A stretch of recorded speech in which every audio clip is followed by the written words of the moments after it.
Alright, camera is rolling, we are all set to film. But before I do, I should really check my Pokemon Go because there might be something really good outside and I don't want to miss it. Oh my god, Nintendo, I'm inside my house. Yes, I'm aware of my surroundings. Ah! Hey, what's up, you guys? It's Steph, and today we are here with a Pokemon Go Book Tag, which, yeah, Pokemon Go may have been popular last year, but it's still happening, it's still going on. There was just a Squirtle event. There's lots of stuff still going on with Pokemon Go. Yes, I still kind of play sometimes when I can. It's so fun. Why aren't you playing it? I don't know when this book tag was created, and off the top of my head, because I didn't write it down, I don't know who created the book tag, but I will link the creation video down in the description box below. I'll probably link it in my icon as well. But this is a Pokemon Go book tag, so I felt obligated to do it because Pokemon, and plus Pokemon Go, such a fun game. And the questions seem pretty fun. There's 15 of them, so let's get to them right now. Number 1 is Starter Pokemon, and that is a book or series to start your love of Pokemon, of reading. And for me, that series is Goosebumps by R.L. Stine. There's 62 of them. I own all the original series. That is my biggest life accomplishment so far in all my 21 years of living. But Goosebumps are definitely the books that really got me into reading, that got me into the horror, scary kind of genre. And just giving yourself goosebumps. Ugh, I love them. They're so fun. Like, my entire childhood is, like, surrounded around them and Pokemon. And somehow it fits just perfectly together.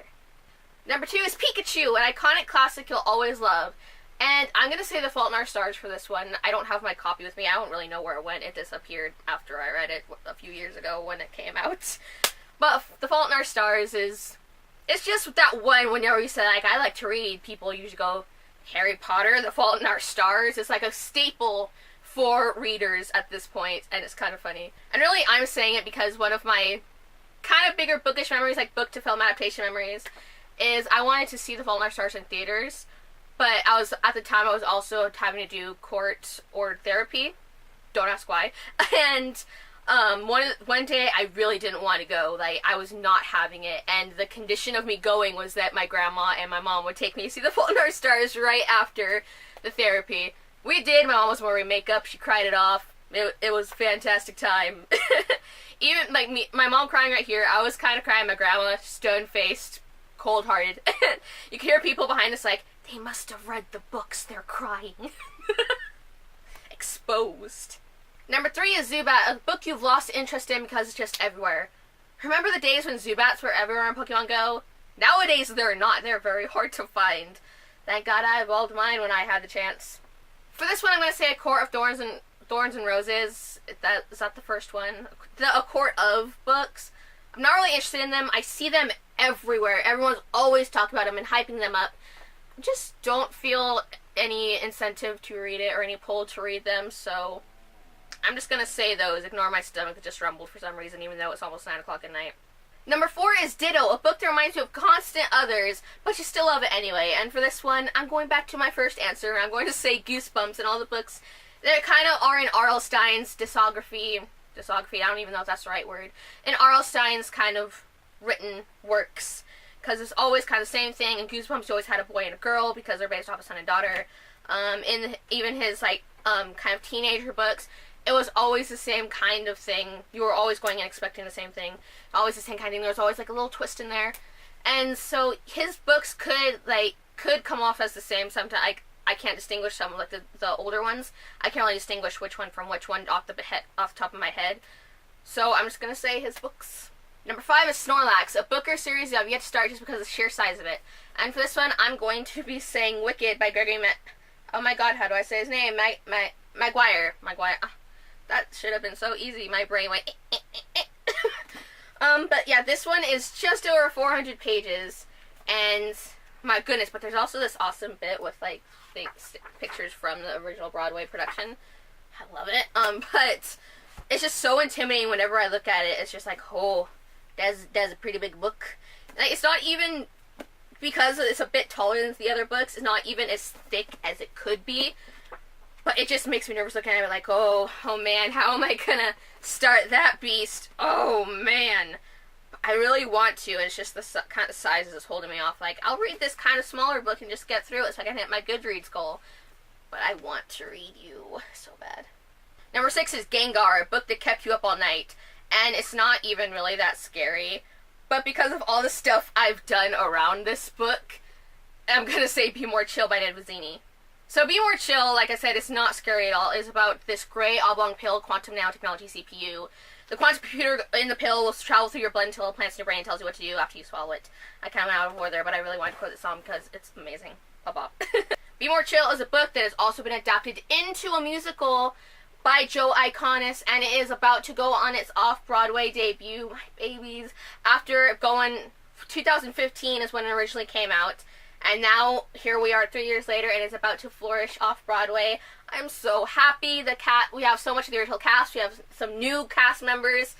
It's gonna be so good. I'm so happy for everyone going. I'm going off track, but Be More Chill is really what sparked me coming onto YouTube and coming onto BookTube, because my first videos were Be More Chill, comparing the book to the musical. So that's what kept me up all night, is going through the musical, because I had to look for not the bootleg like visual bits, but there was I don't know if it still exists. There's an audio of the whole musical. There's no visual. It's just audio of the musical with the lines and the songs and like that. So had to listen to the whole thing, like carefully listen to all these bits, and then go through the book and just read it kind of over and over to see, is this kind of exactly the same? There's a lot of differences, and I really love comparing them, contrasting them, and either this week or next week I am going to be doing another Be More Chill video, so look out for that in case you don't like Be More Chill and are tired of me talking about it. Sorry. Nidoking and Nidoqueen is kind of a favorite bookish OTP, and for this one I really don't know. I got stumped on this question, because I'm looking at my books, like, okay, I could do this, favorite couple, whatever. I'm looking at all my books, and it's just like, oh my god, do I even, like, fully like any of you? I'm really not sure. Part of me wanted to say the characters in Grey by Pete Wentz, just the dynamic between him and her, or our main character and her. It's not a healthy relationship at all, by any means. But the way it was portrayed as, like, just this real thing that, like, they tried, it wasn't, like, this super gooey thing, because it's not a young adult book, so, sorry, because I've been reading so much young adult, it was nice to get out of that, and to see this kind of, they both know it's not good for each other, but they keep going back to it until the end, and part of me wants to say them just because they know, and they try to move past it, but they keep getting pulled back to each other. I don't know, though, they're definitely not the best, they're very not good for each other. But I'm really drawing a blank at what other bookish OTPs I have. I really don't know. Number 8 is Rapidash, a fire-hot, really fast read. I think I read that wrong. It'll be down in the description what, like, the full thing is, but I think I read it wrong. But I'm not going back now. And I'm going to say this is where it ends by, oh god, I always pronounce this wrong. Mariki. Yeah, I'm sorry, I'm butchering it. I don't know how to pronounce it, but it is this book. So this book is about a school shooter. It goes between 3 or 4 perspectives. Does it say on here? But each chapter has a certain amount of time that it takes place in, and it's just going over the course of just a couple hours, too. Yeah, 4 perspectives. It's told from 4 perspectives. It was really quick to get through. It hit on, like, all these different characters' thoughts throughout what's going on. Some people are in a certain place it's happening, other people are outside of it hearing about it. And it's just going through all these perspectives and just going really quick, because this whole book takes place within an hour, 2 hours. It's a really short amount of time as well, so I'm going to say this one, because it was like, and whoa, and gone. Number 9 is Eevee, which is a series that you'll never get tired of seeing spin-offs from. And this one, I'm technically not going with a book, but I'm holding up a book to say it, because it's kind of coming from a musical. You probably know which one I'm talking about just based off of this. It's Hamilton. The spin-offs that are coming out from Hamilton are beautiful, and I love it. Everything that's come out of this musical is so good. We've got Eliza Hamilton. We've gotten the Jefferson's Daughter book that came out earlier this year. We've gotten the Alex and Eliza books, and the sequel, Love and War, which I still need to read, and I have it in my shelves. I just need to read it and get off my butt. But just all this stuff, this musical is like really sparked. We're getting more information about Alexander Hamilton. Didn't the Library of Congress, or something to do with the government, they just released a bunch of handwritten letters by Alexander Hamilton. It's so cool, and history is awesome, and I'm loving it. I'm living for it. Thank you, Lin-Manuel Miranda, for this. I'm loving it. Not just that, Lynn's putting out a book in October. Hell freaking yes. Number 10 is Magikarp, which is a book that was surprisingly awesome. And for this one, I'm going to say one that I actually found for free on Kindle one day, and somehow it turned into this awesome thing where I got in contact with the author, and I kind of beta read for her, and then I also had an interview with her, my first author interview on this channel, and it's like the pinned thing on my channel when you go to it. And I'm just like immensely proud of it, and this author is amazing. It's the Lost Children trilogy, Forgotten Book 1 by Miss Krista Street. I went in this book not really expecting anything. I was just on the Kindle thing, looking for some free books because I was first getting back into reading. And I come across this book in ebook form. And I thought, okay, that sounds pretty interesting. Like one sitting read, it was gone so fast. And wow. It's about this girl who has no memories. All she has memories of is the past couple months because that's when she woke up. And she has this pull to a certain location, and as she's going there, she meets others that have that same pull. And they also have strange abilities like she has. Ooh, fun. It is a 3-book trilogy. It is very good. I highly recommend it. Go check it out, please. Support indie authors. Check it out. Number 11 is Legendary Pokemon, an overhyped series that you're still excited to read. I'm not going to call it overhyped because I feel like overhyped can be a bit mean. But it's definitely very hyped, especially if you follow Blonde with a Book. You guys know, right? It's a Study in Charlotte series. I want to read that so bad. Just the Sherlock tie-in is great, but Rocky's enthusiasm for that book and series, and whenever someone picks it up and tweets at her, I love her reactions. Like, I want to read that book so bad. Everyone started reading it, and I always see it pop up on my timeline, and I just really want to check it out. It's extremely hyped on that side of BookTube, and it looks so awesome. Number 12, Mew and Mewtwo, a collector's edition you wish you had. And for this one, I'm gonna say the second book in the Harry Potter series, The Chamber of Secrets. I want the Hufflepuff edition because I have it for the Philosopher's Stone, and it's so pretty, and I love it. And I want the second book so bad to match it. But I don't have it, but I want it, and I want those colored pages. I want the Hufflepuff edition. I want it to look all nice and Hufflepuffy. Like, these editions are just so pretty, and I love them so much. I want the second book in the series edition. I couldn't even think of the name of it, even though it's such a popular book and series. You know, we're gonna move on now, okay. Poké, which is a debut novel that you're really excited for. And the one I'm going to say actually came out June 4th, a little over a month ago. And that's There Goes Sunday School by Alexander C. Eberhardt, I think. The story is about a queer boy whose family is very into the church, so he's always at church. He has to hide the fact that he is queer. So he just keeps the secret, except for occasional makeouts with someone over here. And he has a sketchbook full of kind of compromise pictures that would alert people. I'm probably describing this book really bad. It actually looks really cool. I recommend checking it out and looking at it. I love the cover. It looks really fun. If I had the right editor, I would be showing it on screen next to my face, but I use Windows Live Movie Maker, so I can't, and I apologize. But the author is queer, so it is an own voices book, and if you have read it, let me know what you think about it, because I really want to read it.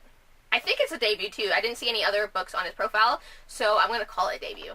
Number 14 is a lure module, your auto-buy author. And for me, even though his books are targeted to a younger audience, it's R.L. Stine. It will always be R.L. Stine. That man is my childhood hero. He inspired me to start writing. He inspired me to keep reading. He gave me this love of horror genres that expanded into all these other genres that I love. I owe so much to this man, so it's always R.L. Stine. If I see his book and I don't have it, I will buy it. Number 15, servers down. Thank God that doesn't happen as much anymore in Pokemon Go. Because in the early days of Pokemon Go, that every other time you logged in, servers down, we can't play right now, go get a life, nerd. Anyway, this question is a book release that you've been waiting forever for. And it's Dear Evan Hansen. I'm so excited for this book. I've been seeing people with the arcs of Dear Evan Hansen. They're so pretty. The tree on the cover. I'm so excited for this book. I pre-ordered this book way back before I got fired, so it's coming to me in October, and I'm so ready for it. I need it here now. I'm so hyped for this book. I've been waiting forever. The day it comes will be the day I die after I read it, of course, because if I die before I read it, It's going to be so interesting to see how they take the stage play and put it into a book and how much more into Evan's head we're going to get. Oh, I'm so excited, and all the little references we're going to get to the songs and stuff. Oh, I'm just so excited. It's going to be so good. Yeah, that's it. I should stop talking now. And there we go. That was my Pokemon Go book tag, and now we're to the point where I have to tag other people. How fun. Let's check my Twitter, because I kind of left it open. And I know there's 2 right now, but it's been kind of vibrating over here, so there's a possibility that there's more.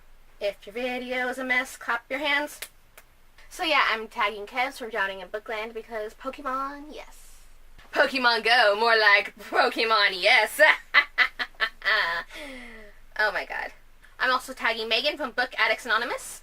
And those are the 2 that I'm tagging in video. Otherwise, anyone who wanted to be added later will be linked down in the description below, as well as their channels, because you should go check them out because they're awesome, and subscribe to them because they're awesome, and BookTube, and there's always more books to discover. That's all I've got for you guys today. I hope you have a lovely day / night, and I'll see you later.